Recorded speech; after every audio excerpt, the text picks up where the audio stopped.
बिस्मिल्लाहिर्रहमानिर्रहीम। आप देख रहे हैं हमारा programme revelation with Hanif Khan. वतन से उल्फत है जुर्म अपना,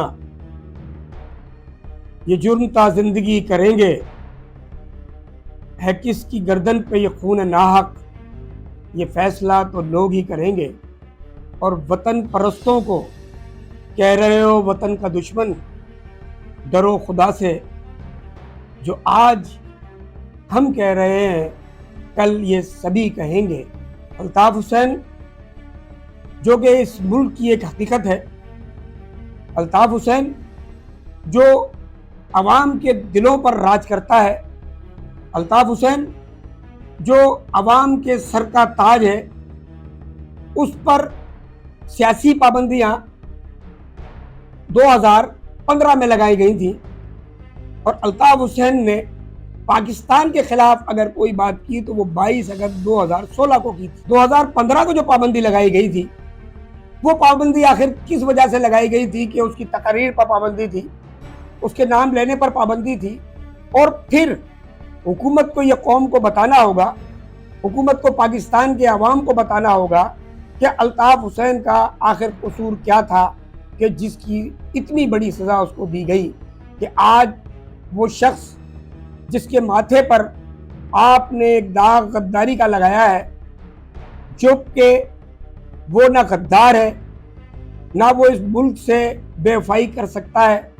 उसने इस वतन की खातिर, उसके ख़ानदान ने इस वतन की खातिर, उसकी कौम ने इस वतन की खातिर, उसके हमज़बान लोगों ने इस वतन की खातिर न जाने क्या क्या कुर्बानियाँ दी, जिसकी मिसाल शायद तारीख के किसी और आँख में मिल सके।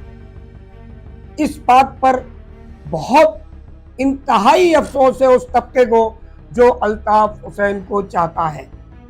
अल्ताफ हुसैन इस मुल्क की पार्लियामेंट में तकरीबन एक तीसरी जमात की हैसियत से मुंतखब होकर असम्बलियों में जाते रहे।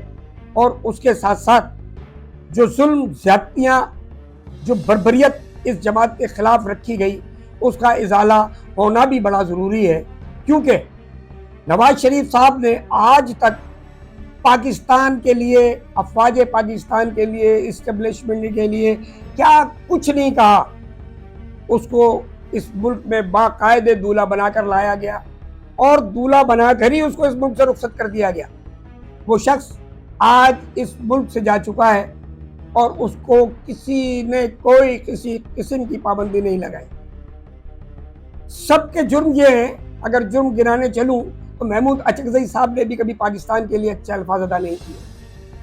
हमारे सूबे सिंध के अंदर सकाफती मेलों में, सकाफती रैलियों में जिस किस्म के नारे लगाए जा रहे हैं, उन नारों से भी इस मुल्क के हुक्मरान वाकिफ़ हैं कि पाकिस्तान ना खपे, पाकिस्तान ना खपे। या ये नारे सुनाई नहीं देते, या इनको बिल्कुल कोई ख़ास रियायत दी गई है कि आपको ये हक़ हासिल है कि आप पाकिस्तान के ख़िलाफ़ जितना चाहें बोलें। आपको आज़ादी है इस मुल्क की ईंट से ईंट बजा कर रख दें, आपको आज़ादी है इस मुल्क के ख़िलाफ़ जितने चाहें आप अल्फाज इस्तेमाल कर लें, आपको कुछ नहीं कहा जाएगा।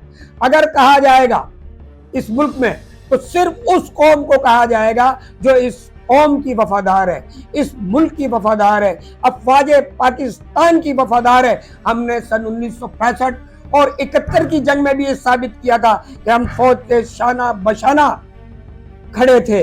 आज उसका सबूत बांग्लादेश में देखा जा सकता है। बिहारी जिस किस्म की और जिस जिंदगी को वो गुजार रहे हैं, आज भी 14 अगस्त वाले दिन बिहार के कैंपों में, बिहारी कैंपों में पाकिस्तानी परचम को लहराया जाता है और पाकिस्तान की सदाएं जिंदाबाद की बुलंद होती रहती हैं। आज देख लें और मवाजना कर लें, ऐसी हालत में भी ये कौम पाकिस्तान जिंदाबाद के नारे लगाती है। और पाकिस्तान में बसने वाली महाजिर कौम पाकिस्तान जिंदाबाद कहते कहते मर जाएगी, लेकिन पाकिस्तान से कभी बेवफाई इख्तियार नहीं करेगी। इसके साथ ही मैं आपसे इजाजत चाहूँगा। अल्लाह।